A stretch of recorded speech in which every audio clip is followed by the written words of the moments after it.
All right, steak and tomatoes. You're looking at how I do things a little differently. Maybe I'll give you some inspiration here. There's some good tips in here. Leave comments. What are my favorite 2 tips?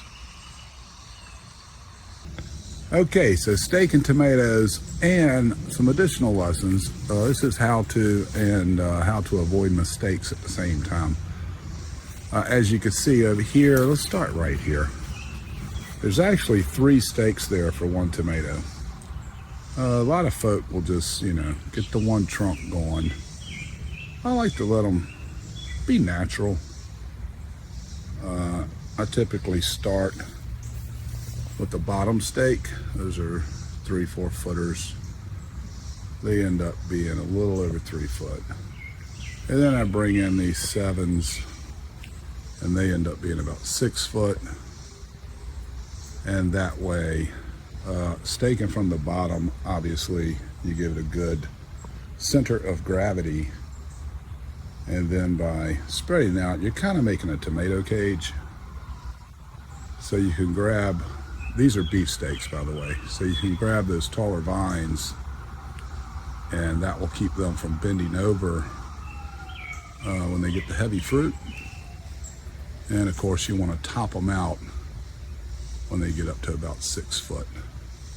If you're using 6 foot steaks. If you've got 10 or 12s, then you don't do that. You let them keep going. Now, how to avoid mistakes. This tomato, this is also a Mexico tomato. It's a beef steak. You can see that one's leaning over. This entire plant was leaning over because I didn't add the 3rd steak, nor did I tie it. And we had a big windstorm and it knocked it down. So I stood it back up. I think it's going to survive, but I still, you see, these are not supposed to be laterals. I need to get my 3rd steak in here and tie it. Back in this corner, this one did get its 2nd steak. Okay, so again, I have the center steak, keep the bottom nice and centered. And I put a 2nd steak up. But I needed 2 more, and I procrastinated, and that windstorm left me this mess. So now it's a matter of, can I get these vines back up without damaging them? If they're damaged, they'll have to be cut and removed. There's actually a Cherokee purple in there and a speckled Roman. I think I could save the speckled. The top of the Cherokee is probably not going to make it. All my fault. This Cherokee, by the way, is a experiment. It put out 4 laterals. So I have some black mat underneath to keep the dirt off the leaves. And that's going to be over a pound, maybe a 2-pound Cherokee purple. Fingers crossed, of course.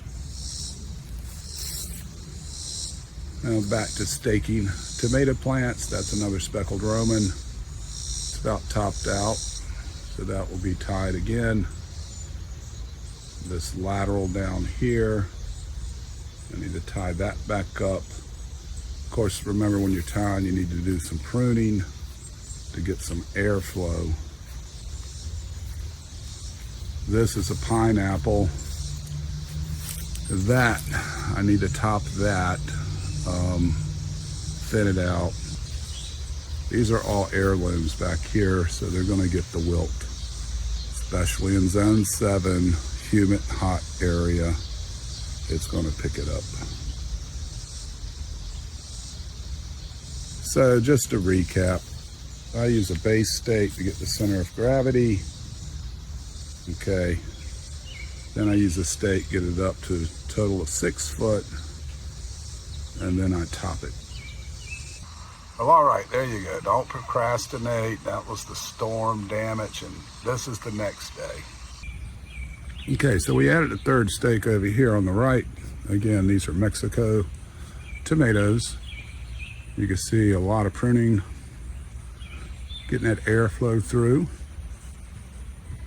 and trying to keep as many branches off of one another as possible.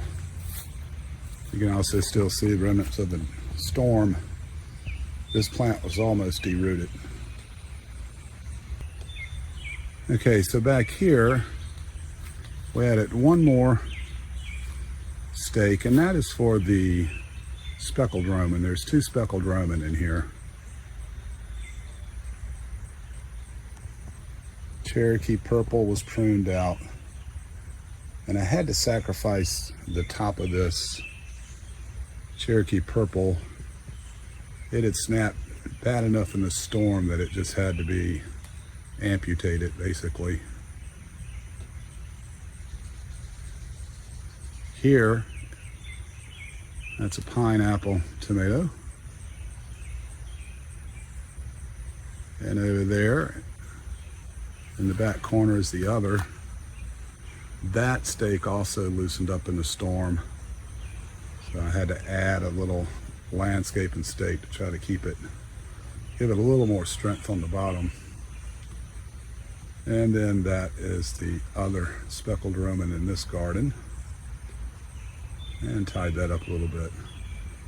So at this point, the Cherokee is already topped. And I will top the the pineapple, that pineapple first. And then probably that Mexico over there next. And then let the fruit get as large as possible. And now I have to pick up all this debris from pruning. I want to show you something I just love. This grip and grab. If you don't like bending over, got a bad back, whatever, get you one of those. They're like 18 to 28 bucks. Very much worth the price. Well, I hope you found that useful. Leave your comments down below, and as always, peace, y'all.